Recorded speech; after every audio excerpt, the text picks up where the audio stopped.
witatu mwazi wa Yesu yo mulimpamvu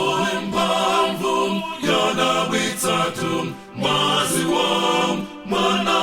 wa nkosa ufuna kuyerako pambana ilipompavu mwazi wake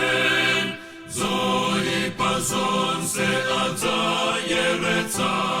mulimpamvu mwazi wake mulimpamvu yana witatu mwazi wa Yesu yo mulimpamvu yana witatu mwazi wa mwana wa nkosa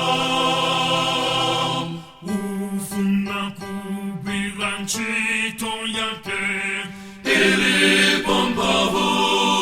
mwazi wake ufuna kumuyimbira iye mulimpavu mwazi wake